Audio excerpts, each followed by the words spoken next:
What is up, YouTube? Today we're going to be taking a look at this right here. Now obviously, if you can look at it, you can see that it's an Arcade1Up machine. But it's not necessarily what it looks like, but what I've done with it. So before we can get into how long it took for me to actually get to this point right here, I'm going to get you into the process of what it took to actually build it, put it together, and the sort of trials and tribulations that I had to do with this machine right here. Because since this is my first time actually putting something like this together and actually making it work the way it did, it revolved around some trial and error. So let's take a few looks into what exactly it took to make this a reality.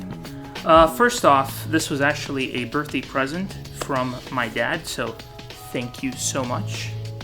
Thank you. This was an incredible find, actually.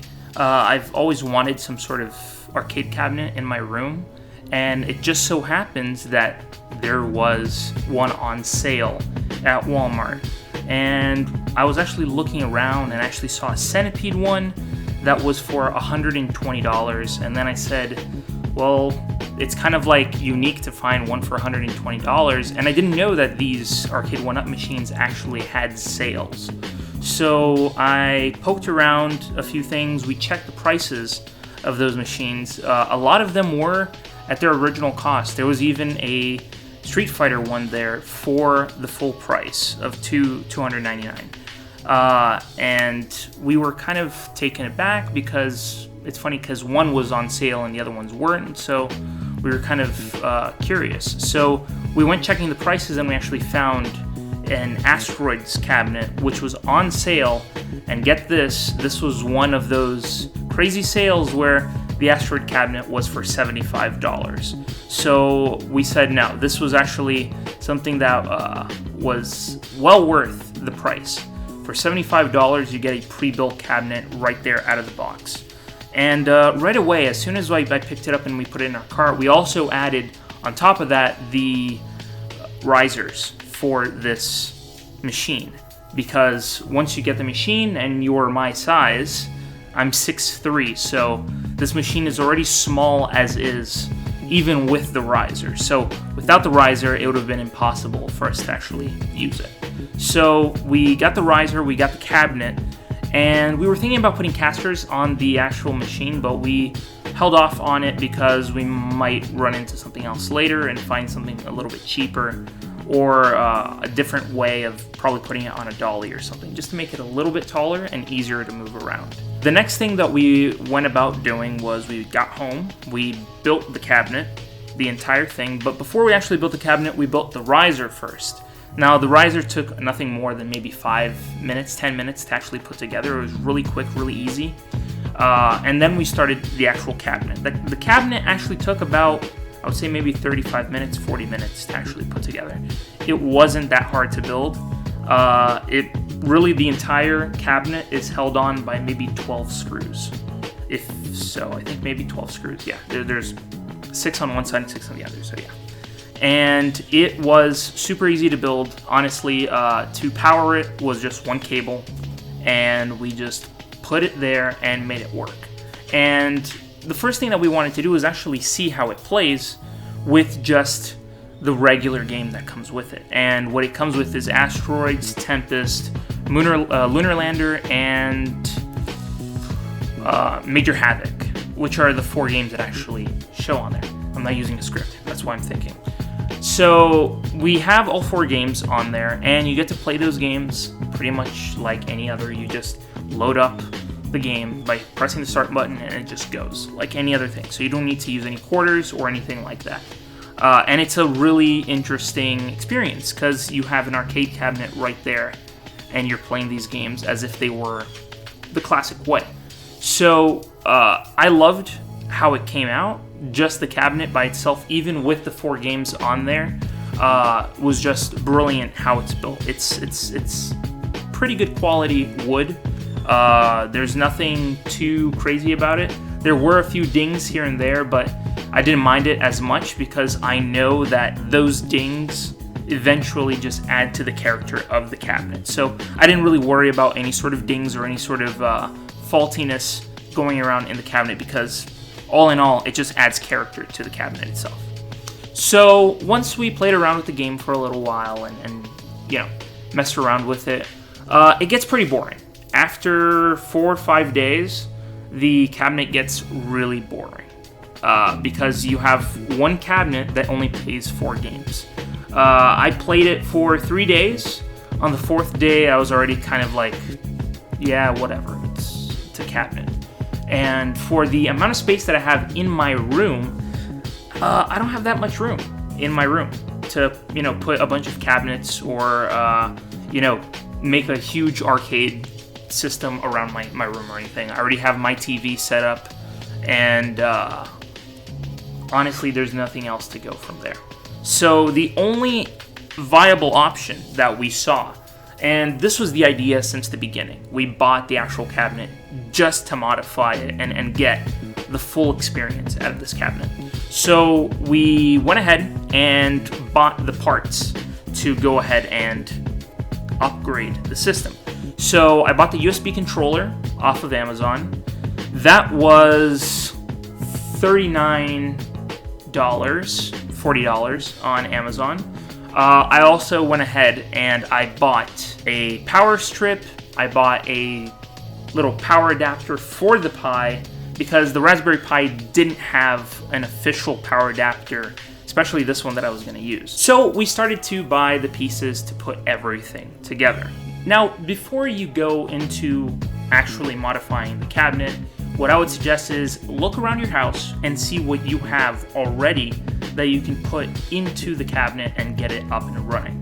Now, in my case, luckily enough, I have 2 Raspberry Pis in my house. I have a Raspberry Pi 2, which I typically use in my room so that I can run, Kodi or run Ubuntu Mate on the Raspberry Pi 2. And I have a Raspberry Pi 3, which was already dedicated to gaming. So I already had RetroPie set up on that machine and it was already running. So it was nothing more than just bringing it into the machine and having it set up. So that's something I already had. The Raspberry Pi 3 was something that I already had. Another thing that I already had was a speaker, a really high quality speaker set that we have had for over maybe 8 years now. That was in our garage, literally, and no one was using it, and my dad brought up the idea, hey, you could just use that speaker, and I was like, are you sure you don't want to use it for something else or anything? And he was like, no, you can take it. So I took that speaker, and also that was something that we already had. So apart from that, I'm pretty sure there was nothing else that I had around that I could add to this machine other than those 2 things. The Raspberry Pi, obviously I already had an HDMI cable to put in the machine, so I didn't have to worry about buying another HDMI cable, and the Raspberry Pi. So the speaker, Raspberry Pi, and the HDMI cable is something that I already had lying around. Now, as for what I needed to make this thing run, I would need the video board, which if you want to know how to put this setup together, first thing you should do is stop this video right now and go over to ETA Prime's video. He's going to explain it to you in detail what you should do in your system. So go ahead, go to ETA Prime's channel and actually watch him build and modify his version of his Arcade1Up machine. The board that he recommends in his video is what I used for my video. My setup is more than pretty much the identical setup that he has on his machine with the Raspberry Pi and the board. Now, obviously, I didn't mount the Raspberry Pi in my case because I have some other ideas in the future to, expand that machine. That machine isn't going to be what you see right now, but it is going to expand. So I went ahead and actually got, for it was the video board that ETA Prime recommends, and that worked perfectly for my cabinet. I went ahead and I did that, bought the power adapter, bought the power strip, and the video board, and it all arrived in the mail, you know, perfectly fine. Nothing came broken at all. So once I had those items, the big issue that I had on my hand was that I needed a board that could fit the buttons that I had bought. So once everything was put together, it was pretty much done, with the exception of one small thing, and that is the control panel. Now, the control panel is something that I have to admit, it's not something that's simple to build. It's you know, if you're someone who wants to be creative and wants to literally make your own board, you can go ahead and do that. I don't fully recommend that because it is a tough job, other than having to cut it precisely to fit in that cabinet is a bit of an issue. So what I'd suggest you do is go ahead and go on to Arcade1Up's site and buy the actual board. Now, some that are compatible with, you know, in this scenario, the boards that are compatible with, you know, MAME and that sort of thing is the Arcade1Up for Street Fighter. There's the Arcade1Up for Mortal Kombat X, the Mortal Kombat one. So if you buy the control panel for the Mortal Kombat one, and if you buy the one for Street Fighter, those will work just fine because the hole's already pre-built on there, and all I have to do is just remove the buttons. But I'll get into that later. And the third one that you could potentially buy, which will be releasing soon on the internet, is the Marvel Superheroes cabinet. That one has a perfect layout for anything MAME related. So I'm pretty sure whoever buys the Marvel Superheroes cabinet is going to modify that one because the layout is there. It's pointless to actually remove anything there. It's already, the layout is already there. So all you have to do is just remove the joysticks and the buttons, and you got yourself your own MAME buttons to put in there. So now let's get into how long it took for me to actually get the Street Fighter control panel. That took roughly around 2 weeks because the website was giving some errors and it wasn't actually going through. So we had to send an email to Arcade1Up and tell them, hey, your site is kind of faulty and it's showing that you don't have this in stock. What's going on? And we contacted them and they said that they did have, in fact, in their stock, they had the actual control panel. So they were kind enough to hook us up with those two, the control panel and the actual overlay protector with the plexiglass. So they were cool to set that up. FYI, it's a little pricey. Luckily, they were having sort of a sale on their website for the Arcade1Up machines, the parts at least, and we got it at $25, the actual control panel, and we got the overlay for $12, I believe. And then they add shipping on top of that, which eventually becomes really pricey. They charge really high for their shipping. So, but nonetheless, it actually arrives in full, setup. You really don't have to worry about it. It's already, packaged nicely, and you don't have to really worry about anything from there. So that took a while to get the control panel. Now we're gonna get into what I had to do to build it. What I would suggest you do is go ahead and go to ETA Prime's video and see how he sets his thing up.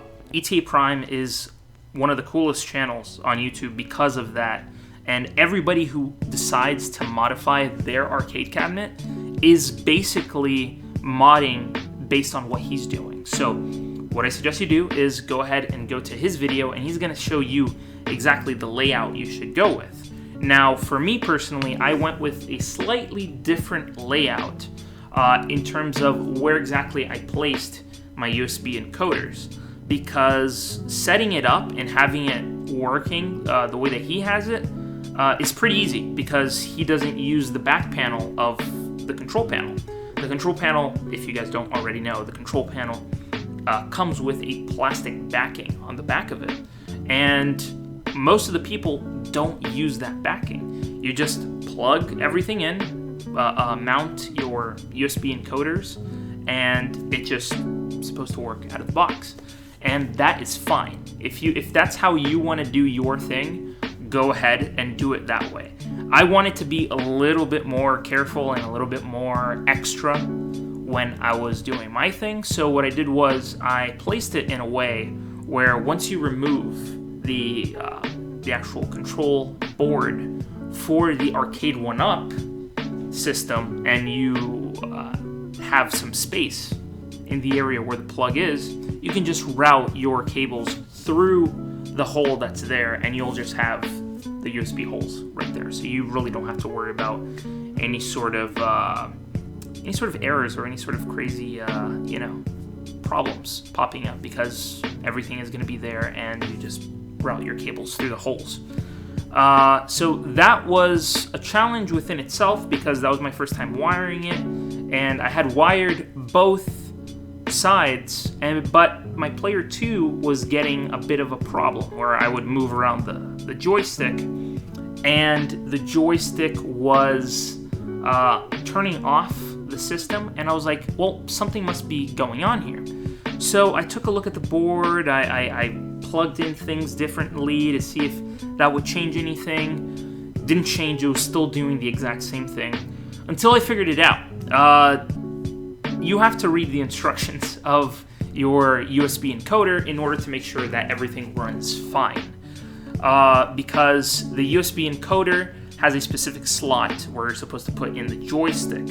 Now, I was putting it into the USB joystick area, which is not where you're supposed to be going. You're not supposed to plug it into the USB joystick part. You're supposed to add it to the end of that board. Now, once I actually plugged it into the board in that slot, it started to work perfectly. So, if you are going to build your Arcade1Up machine, make sure that you're plugging it into the right board. Plug in your joystick into the right port on your USB encoder, because if you don't, you're going to get confused and you're going to get frustrated. So that's what I suggest you do. Now, obviously, all of this that I'm telling you, like setting it up, putting it in, screwing in the buttons, and having them working and fully set up, that pretty much just on the main board took me several hours, like 4 hours. I'm not even going to lie to you.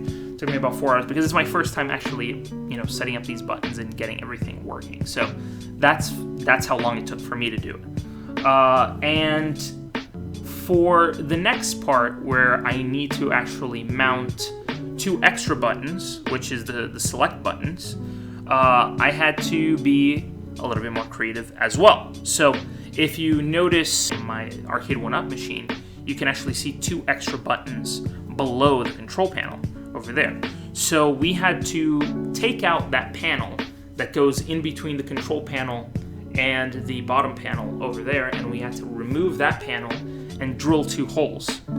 And the way that I got those 2 holes to fit there really took some slight engineering, because I had to measure how the plastic portion, the bottom plastic portion that I was going to put into the Arcade1Up machine, was going to affect those buttons. So sure, the process was a little bit more complicated, but I think the end result looked really cool. Now, I'm not going to bore you with the actual measurements and that sort of thing, but let's just say it looks much cooler now than it did when I first had the idea all set up. So it looks much cooler.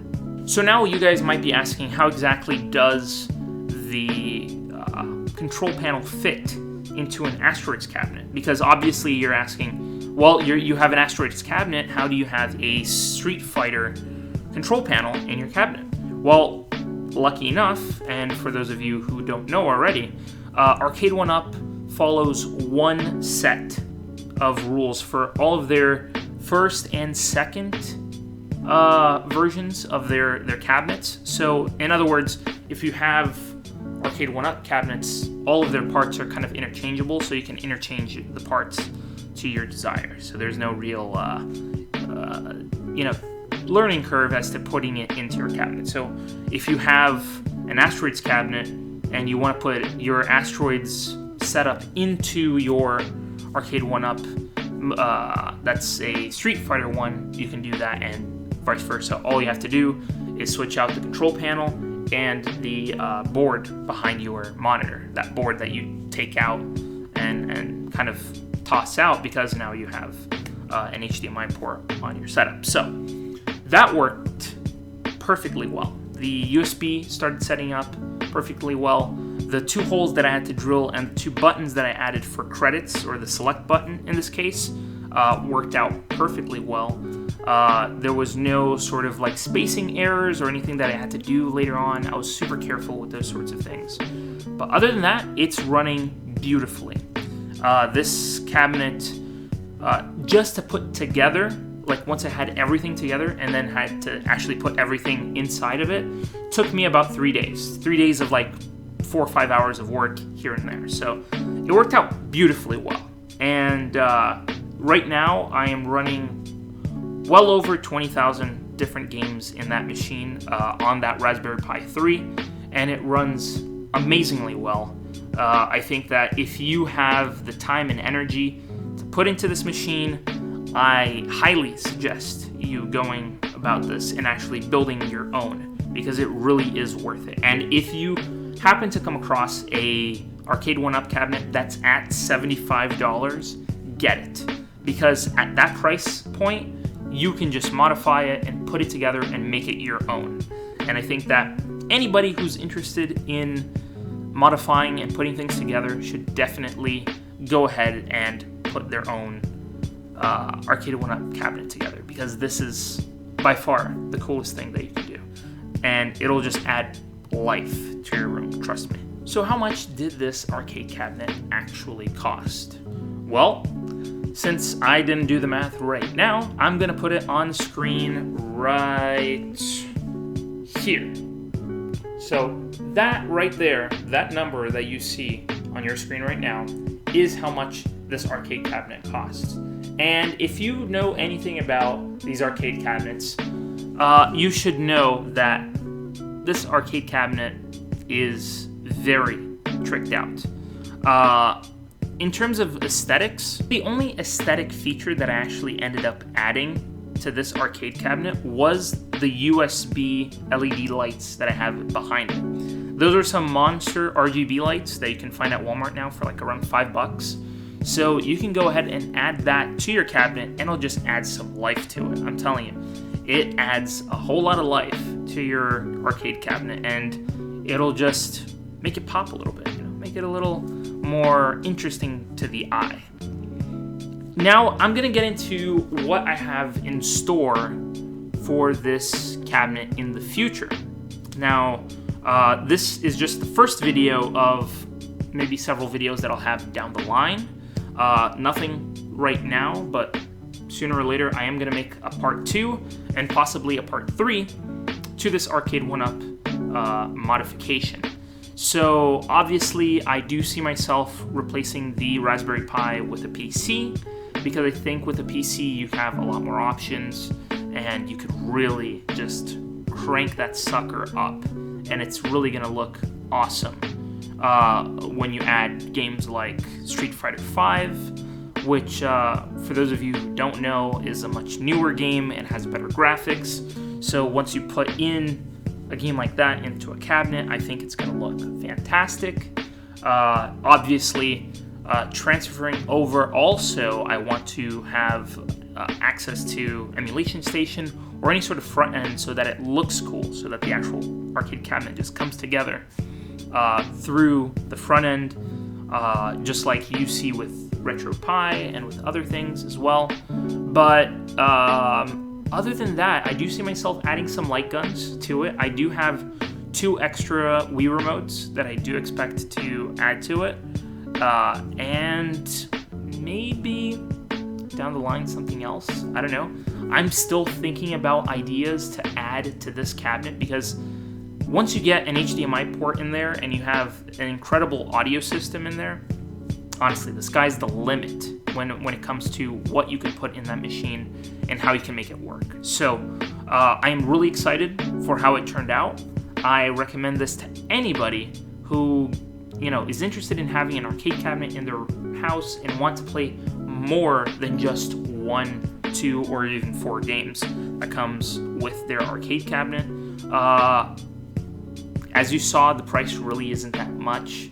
I really think that for what you pay to have 4 games, you could pay that same amount or less and get a lot more games and a much cooler experience and a lot more tailored experience for people who come over to your house, and instead of playing a few games, they can choose whatever game they want to play.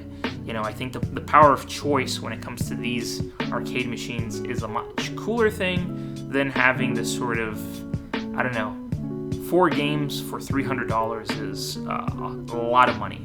And I know that the price isn't the game itself, it's more of the build that you have. You have to build the machine. But I think anybody who's interested should definitely do it. And if it's any sort of recollection to anybody out there, it's not a hard thing to do. It's just a cabinet, buttons, and figuring out where to put them. So I think I love how it came out, and I think you guys should definitely go out there and build your own. All right, guys, that is it for me. If you guys like this video, go ahead and give it a thumbs up. If you didn't, give it a thumbs down. Go down in the comments. Give me your ideas. What do you guys think I should add to this cabinet? Tell me what you think you should do to a cabinet in the future if you ever decide to buy it yourself an Arcade1Up machine. Go ahead and press the subscribe button to my channel, whichever way it is, and enjoy the cool, awesome adventures out there. I know, that was cheesy, but who cares? Thank you guys. See you later.